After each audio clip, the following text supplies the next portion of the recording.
All women are different, but they are all women.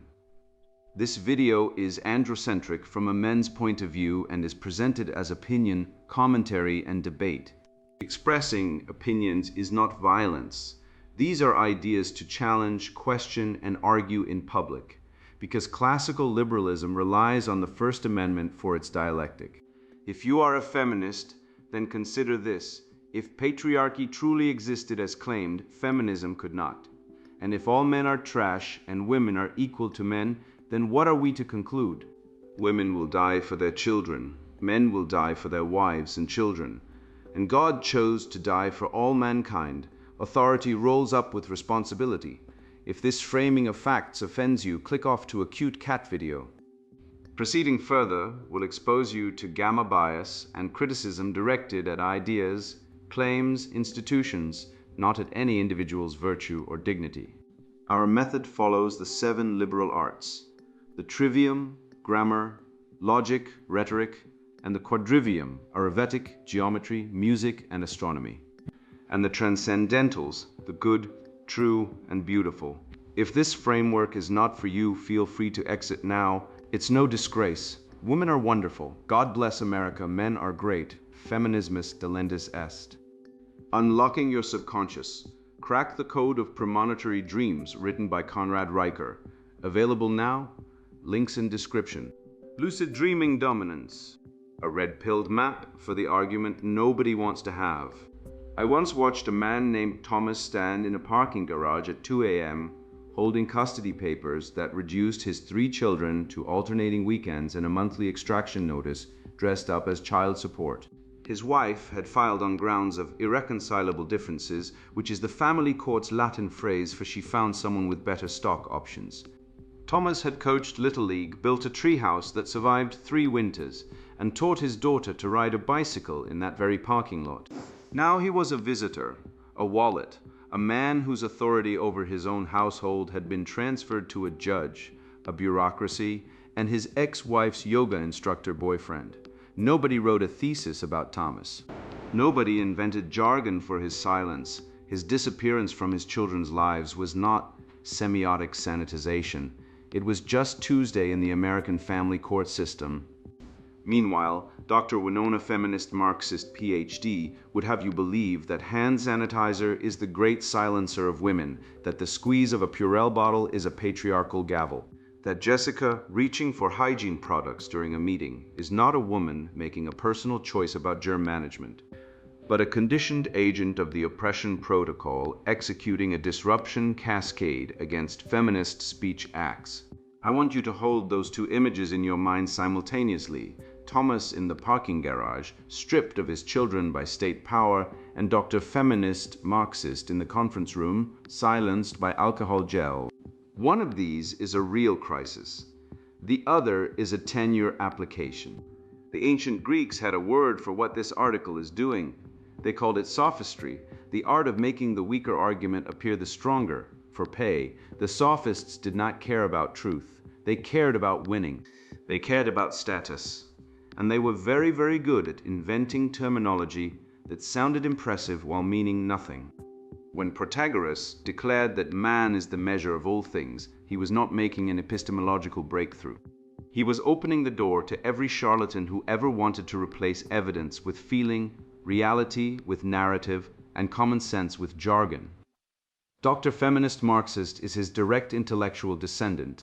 She has taken the most prosperous, safe, and opportunity-rich civilization in human history and reduced it to a conspiracy theory about lotion dispensers. The article claims that sanitizer disruptions occur at 4.7 times the baseline rate when women speak, versus 0.3 times for men. I invite you to search for this study. You will not find it. No journal published it. No methodology describes it. No peer review vetted it. It exists only in the article asserted with the confidence of Scripture. This is not scholarship. This is revelation, a private truth delivered to a prophet who demands your faith. The medieval church at least had the decency to attribute its revelations to God. The modern academy attributes them to lived experience and demands you never question the source. Do you want to know what real silencing looks like in the United Kingdom? Police visit citizens at their homes for posting offensive social media comments. In Canada, fathers are jailed for calling their biological sons he after court-ordered gender transitions. In American universities, male students are expelled on accusation, alone, without evidence, without cross-examination, without the basic due process rights that the Magna Carta guaranteed in 1215. These are not hypotheticals. These are documented cases with names, dates, and court filings. But Dr. Feminist Marxist is not interested in those silences. Those silences fall on men. And men, as every critical theorist knows, are the category that cannot be victimized, only deconstructed. The article fails to address a glaring paradox. If hand sanitizer effectively mutes women, how did this piece come to be? How did the writer secure a doctorate, disseminate her research, and establish herself as a prominent voice with a devoted following? Her very presence refutes her own argument. She stands as the loudest of the supposedly voiceless in that space. This lies at the heart of contemporary feminist ideology, which demands women be both weak and powerful, quiet and loud, delicate and strong. The framework demands victims, so it conjures them from thin air. It seeks oppression, locating it within a plastic bottle. It identifies foes, labeling them Mark, and proceeds without proof. I knew a man, call him David, who built his own plumbing business over 15 years, 23 employees, an apprentice program for local boys who needed a trade and a chance. His wife decided she was unhappy. No fault of David's, no abuse, no adultery, just unhappy, which in modern marital law is sufficient grounds to dissolve a contract, seize half the assets, extract a third of future income, and reduce a father to a weekend entertainment coordinator. David's business survived. David barely did. He stopped mentoring, he stopped hiring. He paid his extraction and retreated into a silence that no academic will study, no journalist will profile, and no bureaucrat will call a crisis. David was not silenced by hand sanitizer. He was silenced by the state acting on behalf of female choice, cloaked in the language of fairness. The article is not analysis, it is alchemy, the attempt to turn personal irritation into political gold. The alchemists failed because lead does not become gold, no matter how many incantations you chant over it. Grievance does not become truth, no matter how many neologisms you invent. The hand sanitizer is not a gavel, the password journal is not a cell, the thigh band is not a shackle, and you, reader, are not a victim of objects. You are a human being with agency, reason, and the capacity to distinguish between a lotion dispenser and a tyranny. The question is whether you will exercise that capacity or whether you will surrender it to the alchemists who profit from your confusion. I intend to show you exactly how this sorcery works. I intend to take apart every invented term, every fabricated statistic, every false equivalence, every Moulton Bailey, every Kafka trap, and every inversion of meaning that the article employs. I intend to demonstrate with evidence the article never provides that this is not scholarship but spiritual warfare, a war on meaning itself, waged by those who cannot compete on merit, cannot argue with logic, and cannot face the possibility that their own choices might be the source of their own dissatisfaction. The truth will set you free, but first it will make you angry. Good. Anger is the appropriate response to being lied to. What you do with that anger is what separates a man from a mob. Let us begin. Bunkum article by a feminist PhD.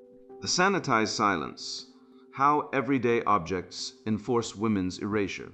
By Dr. Winona, feminist Marxist PhD. I raise my hand in the weekly strategy meeting. My colleague Mark is mid-sentence, again, about quarterly projections he hasn't actually researched. I wait for the pause I know will come. It comes. I draw breath to speak. Across the table, Jessica reaches for the hand sanitizer. Squeeze. That sharp alcohol smell cuts the air. She rubs her palms together, slowly, deliberately, eyes still on her laptop. The room waits. The moment passes. Mark resumes talking. My thought fully formed, backed by data, urgent, evaporates. This happens 7 times a week, maybe more. I started counting after I noticed the pattern. Women speak, sanitizer moves. Women speak, passwords get typed.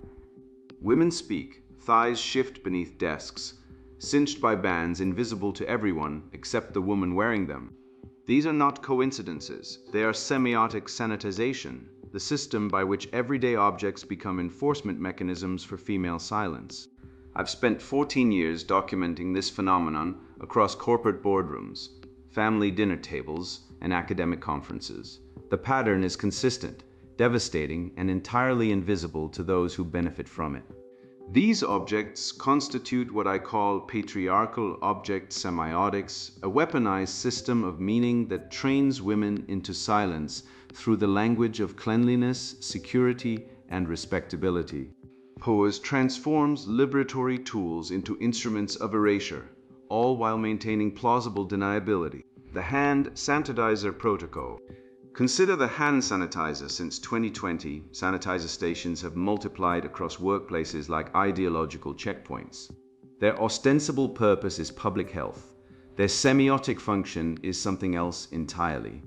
Here's what the data reveals. In mixed gender meetings where hand sanitizer is visible and accessible, women's speaking time decreases by an average of 34%, not because women choose to speak less.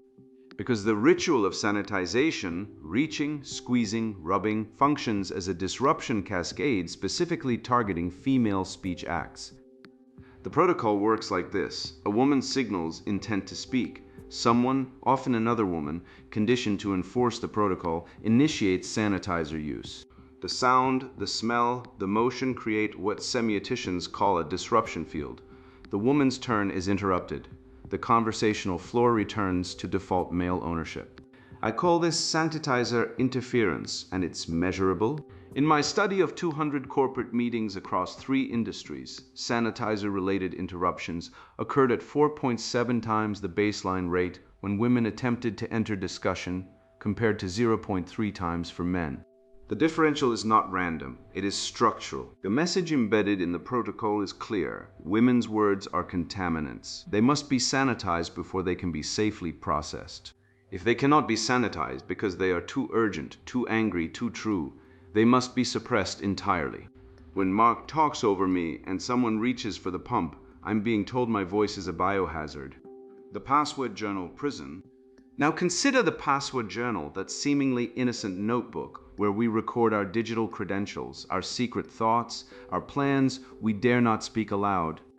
Industry data shows that 78% of password journal purchasers are women. Why?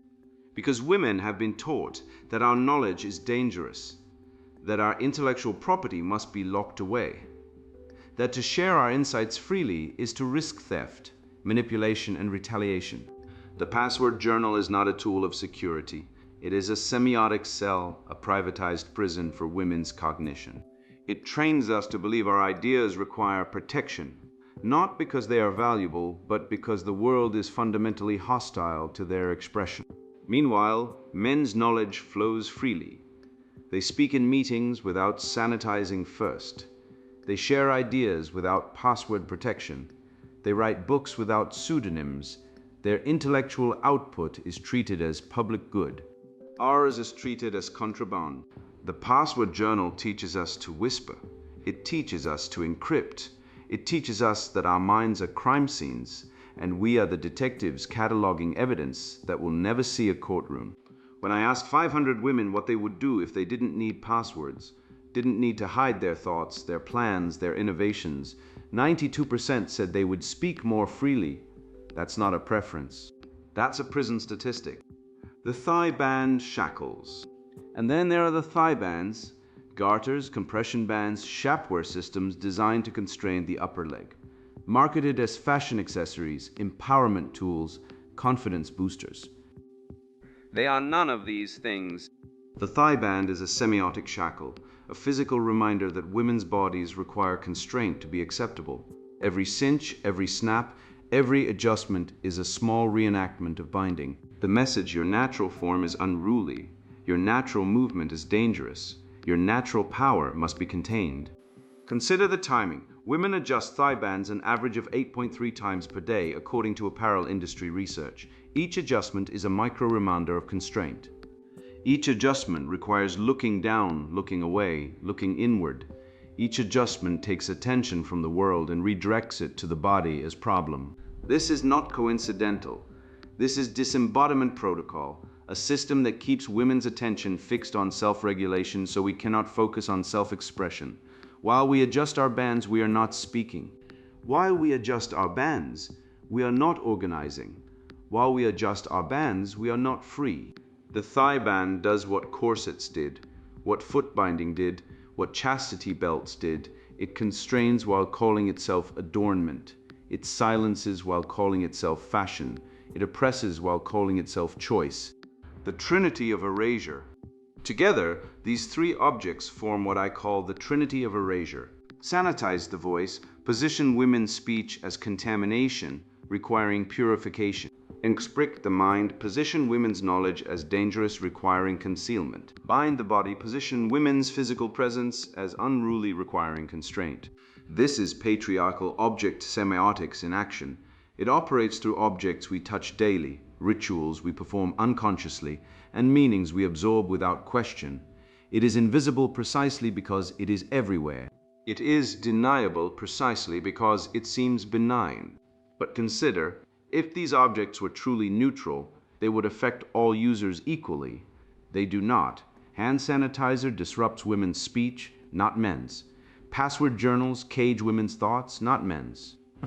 Thigh bands bind women's bodies, not men's. The asymmetry is the evidence. The system behind the objects. None of this is accidental. POS is not a conspiracy. It is a system. Systems don't require conscious intention. They require only structures that reward certain outcomes and punish others. Our semiotic regime rewards women for silence with social acceptance. It rewards women for encryption with the label private and discreet. It rewards women for bodily constraint with the label professional and put together. Meanwhile, it punishes women who speak without sanitizing first with labels like aggressive and difficult. It punishes women who share ideas freely with theft, co-optation, and erasure. It punishes women who reject bodily constraint with labels like unprofessional and inappropriate. The system is self-reinforcing. Women who resist face social and professional consequences. Women who comply face the soul death of constant self-regulation. Either way, women lose. Either way, the system wins. Naming the weapon. I am naming the weapon. Patriarchal object semiotics is the system by which everyday objects enforce women's silence through the language of hygiene, security, and respectability. The slogan is simple. Silence is the contaminant. Speak without sanitizing. I am asking you to examine your objects. Which ones silence you? Which ones contain you? Which ones teach you that your voice is dirty? Your mind is dangerous. Your body is unruly. I am asking you to refuse the protocol. Next time, you reach for the hand sanitizer before speaking. Stop. Let your words exist without purification.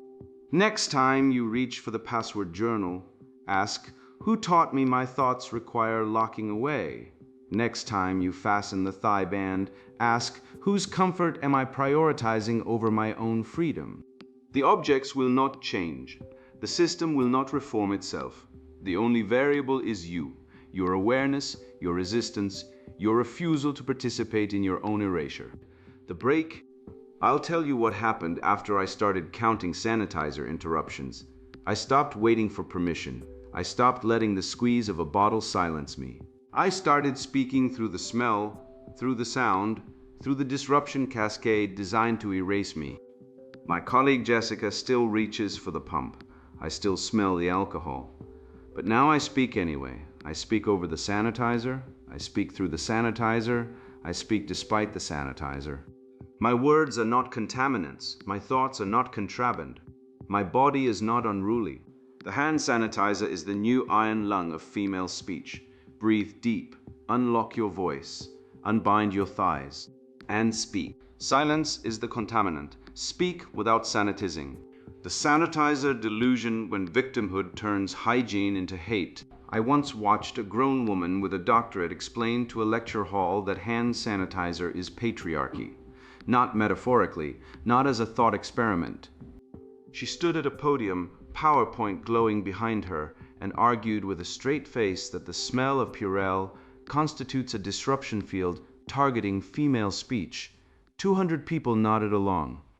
A man in the back row shifted in his chair. Someone coughed. Neither event was recorded as an act of gendered violence, though I suspect the paper is forthcoming.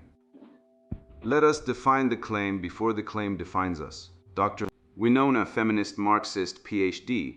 We shall take her self-description at face value as Charity Demands asserts that everyday objects form a patriarchal object semiotics system silencing women. Hand sanitizer, password journals, and thigh bands constitute a trinity of erasure. These are not arguments, these are incantations. She invents 7 terms in 2,000 words. Semiotic sanitization, sanitizer interference, disruption field, semiotic cell, disembodiment protocol, patriarchal object semiotics, and the trinity of erasure, each one a thought-terminating cliché dressed in academic drag. The function of jargon is not clarity. The function of jargon is to replace evidence with the appearance of expertise. Name the demon, and the demon gains a title. Name it 7 times, and you get a grant. Consider the central statistic. Women's speaking time decreases by an average of 34% in meetings where hand sanitizer is visible. What journal published this? What methodology? What control group? What peer review? She cites herself, 14 years of documenting, and expects the reader to substitute credential for evidence. This is not science. This is a Ouija board with a bibliography. I have spent 15 years documenting that women interrupt men at roughly twice the rate in professional settings, and my data is exactly as verifiable as hers, which is to say not at all. Except I can point you to actual published research by actual linguists showing that interruption patterns correlate with personality, not sex. And that the people who talk most in meetings are simply the people who talk most, regardless of their chromosomes. Apply the absurdity test. If a squirt of sanitizer silences you, you were never speaking. You were waiting for permission. Men are interrupted constantly, by phones, by doorbells, by colleagues of both sexes, by sneezes, coughs, dropped pens, fire alarms, construction noise, email notifications, and the ambient chaos of a world that does not care about anyone's feelings. No man has ever written an essay claiming that a colleague's allergy constitutes a biohazard interference protocol designed to suppress male brilliance. Men simply speak again. The notion that women possess unique fragility in the presence of isopropyl alcohol is not empowerment. It is infantilization performed as scholarship. The Greeks had a word for those who cannot endure ordinary life without complaint, malakoi, the soft ones. Aristotle did not consider softness a political category. He considered it a character defect. Then there is Mark, poor Mark. He is mid-sentence again. About quarterly projections he hasn't actually researched. How does the author know he hasn't researched them? She doesn't say. We are expected to accept his incompetence on her authority, because she is the designated victim and he is the designated oppressor, and in the grammar of grievance, accusation is proof. Mark's crime is existing while male and confident. He talks, she waits. Someone reaches for sanitizer. The revolution demands her silence, and a bottle of germ X is somehow more powerful than her doctoral degree. Her publication record, her institutional backing, her feminist theory framework, and the entire academic industrial complex cheering her onward. If a man were this paralyzed by ordinary office life, he would be told to grow up. When a woman is this paralyzed, it's patriarchy. This is not equality. This is moral infancy with a thesis committee. Perform the sex swap and watch the claim dissolve. Imagine a male academic publishing an essay claiming that women reaching for water bottles during his presentation constitutes a hydration interference protocol designed to silence masculine speech. Imagine him inventing terms like aquatic suppression field and feminine disruption cascade with the same evidentiary basis, none whatsoever. He would be laughed off the internet before lunch. His department would open an investigation. His name would become a cautionary tale in every sensitivity training from here to Helsinki. The asymmetry is not proof of oppression. The asymmetry is proof of gamma bias. Female discomfort is crisis. Male discomfort is comedy. Her complaint is published and amplified. his identical complaint would be diagnosed as entitlement. The system does not silence her. The system publishes her, promotes her, assigns her a platform, and asks us to take her seriously while she tells us that a colleague's moisturizing routine constitutes structural violence. Now examine the password journal. 78% of password journal purchasers are women, she writes, concluding that password journals are semiotic cells imprisoning female cognition. The syllogism collapses under inspection. Women buy organizational tools, therefore women are imprisoned. By this logic, anyone who buys a filing cabinet is a political prisoner. Anyone who writes in a diary is a dissident in a gulag. The survey she cites, 92% of women would speak more freely without passwords, measures a preference for convenience, not evidence of systemic oppression. I would speak more freely if I never had to remember my banking PIN. This does not make Chase Bank a warden. It makes me someone who finds passwords annoying, like every other human being since the invention of locked doors. We encounter the thigh bands, compression gear, garters, and chapware. The writer links these items to foot binding, the historical practice of breaking young girls' toes and folding their feet until they could not walk, because both involve constriction. This is not analysis. It is moral obscenity. Chinese foot binding crippled millions of women over 1,000 years. A lycra band that slips off in the bathroom is not in the same moral universe. To equate them is to trivialize real suffering while inflating bourgeois inconvenience into atrocity. It is the epistemological equivalent of comparing a paper cut to an amputation and demanding the same medical response. Men wear compression shorts daily, athletes, office workers, men with circulatory issues. Are they shackled? Is Under Armour running a prison system? Or is this selective outrage applied only when women make choices the writer finds ideologically inconvenient? Her very presence undermines her argument. She penned a 2,000-word piece. It saw print. She possesses a doctorate. She positions herself as a public intellectual. She labels a concept, invents jargon, and insists on institutional validation. If the apparatus truly mutes women, how does she speak? How did she secure a publisher? How did she attract listeners? Her grievance comes from someone untouched by silence, amplifying her voice to claim she is mute. The irony would be amusing if it weren't so lucrative. Playing the victim generates profit, complainants build careers. The machinery of sympathy offers high pay and the bill is sent to the nearest man. The author's unspoken truth is that Jessica, the one dispensing sanitizer, is female. This framework blames patriarchy even as women play the lead roles. When women suppress women, where does the male power reside? If feminine hands create the disruption, how can it be male dominance? The theory demands unseen male control behind visible female behavior, meaning it relies on conspiracy logic without conspirators, structural harm without structures, and oppression without oppressors. This is theology, not sociology. Follow the cash flow, who profits from this story. The writer secures prestige, articles, lecture checks, and that cozy feeling of moral high ground. University programs boost enrollment. Gender studies is a booming sector. Human resources secures training funds. Publishers acquire material. Government agencies grow. And who covers the bill? Men lose out as fair process crumbles. Children suffer from missing fathers. Society trades skill for complaint, while the writer watches over hand sanitizer. Roughly 4,500 fathers in the United States will lose custody of their children this month in family courts that presume maternal default. Roughly 3,500 men will die by suicide this year, in a country where male despair is medicalized as private defect rather than public crisis. Roughly 150,000 men will be arrested on domestic violence calls where mandatory arrest policies target the larger party regardless of fault. These figures are verifiable. These figures have methodology. These figures have corpses. The article concludes with a call to arms. Silency is the contaminant. Speak without sanitizing.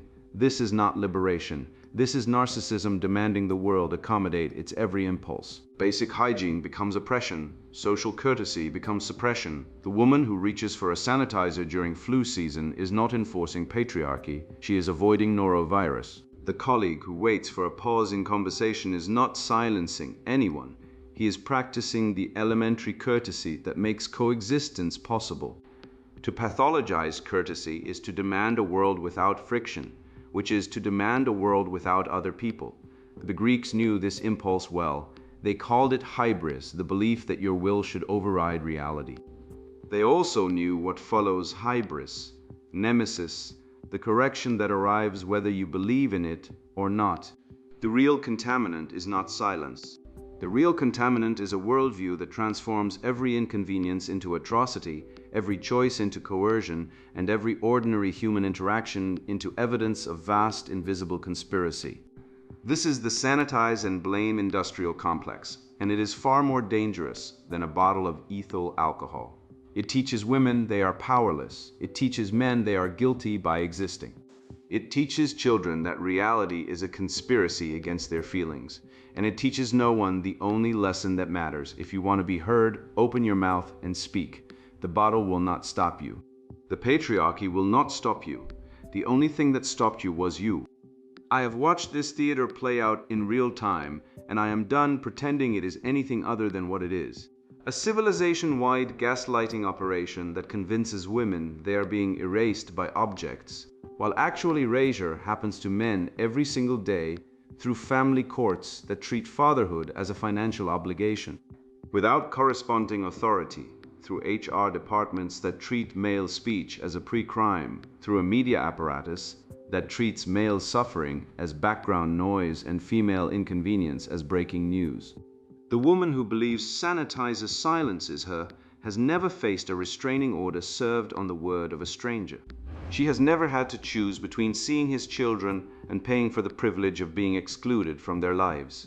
She has never been told her instincts are dangerous. His authority is oppression, and his very presence is a threat requiring administrative intervention.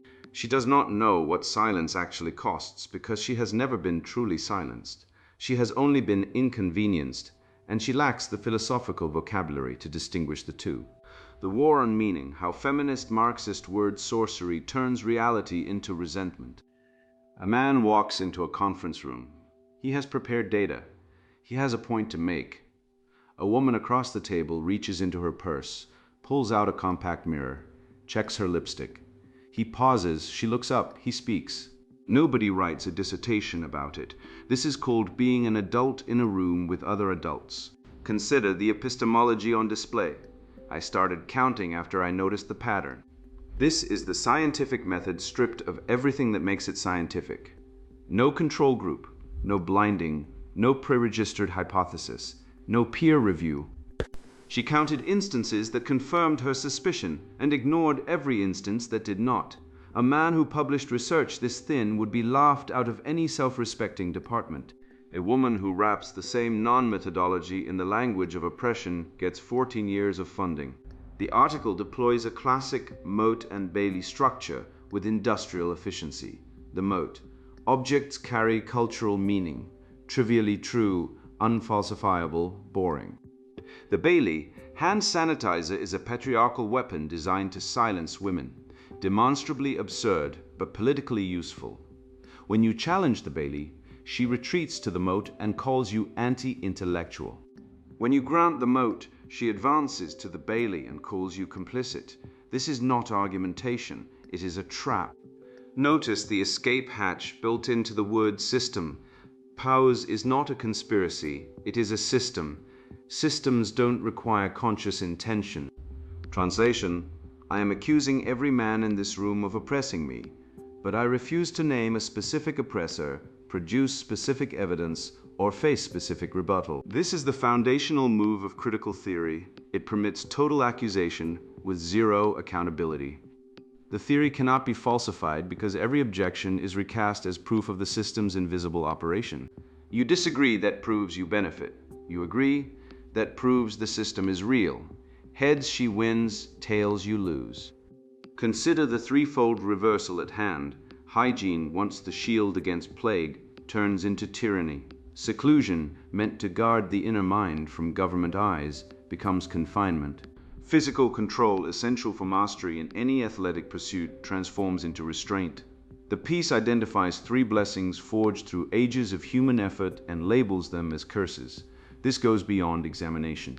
It is the sanctification of desire as moral good. Who pays for this theory? Follow the money. The author receives a salary to produce this material.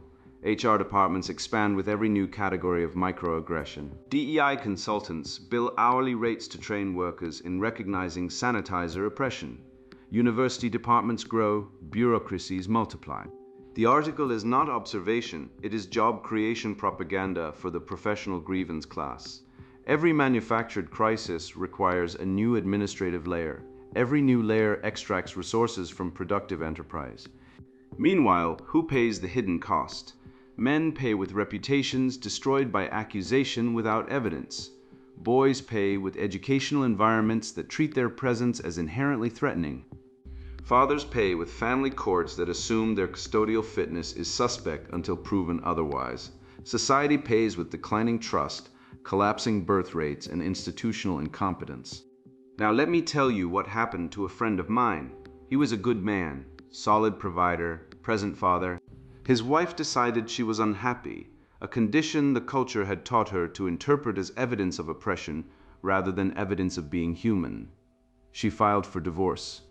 The family court treated him as a wallet with visitation rights. He lost his home, he lost his children every day, but alternating weekends. He lost the will to continue. When he ended his life, nobody wrote articles about the system that erased him. Nobody counted the objects that silenced him. Nobody secured 14 years of funding to study his extinction. His death was not a semiotic event. It was a statistic in a column nobody reads. The piece likens thigh bands to foot binding and chastity belts. Consider this historical correction. Foot binding affected roughly 1 billion Chinese girls across 1,000 years. It broke bones, halted normal walking, and caused permanent disability. Chastity belts are mostly a Victorian fabrication with little proof they were common. The author's parallel shows weak historical understanding and rhetorical dishonesty.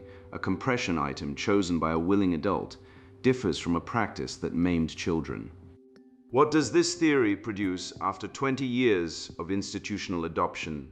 More articles like this one, more training sessions, more speech codes, more accusations, more fatherlessness, more male suicide, more institutional distrust, fewer marriages, fewer children, less truth. The tree is known by its fruit, and this tree bears nothing but rotten fruit. She casts herself as the solitary bearer of truth, a seer piercing what others miss. This is not academic work, it is messianic hubris. Only she has seen through the facade. Only she speaks plainly to the sanitizers. The piece operates as a secular sermon. Patriarchy is the original fault, object oppression, the fallen state, her pattern recognition, the revelation, and unvarnished speech, the salvation. It is a faith without a deity, promising redemption without requiring repentance. Every man reading this has a duty. Do not accept the frame. When someone tells you that hygiene is oppression, ask for their evidence.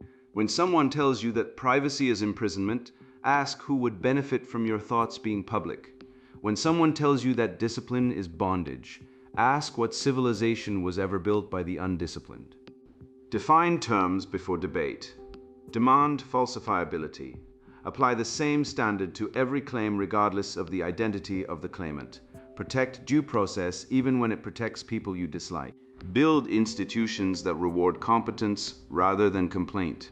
When a woman with a PhD claims that hand sanitizer is oppression, the problem is not the sanitizer.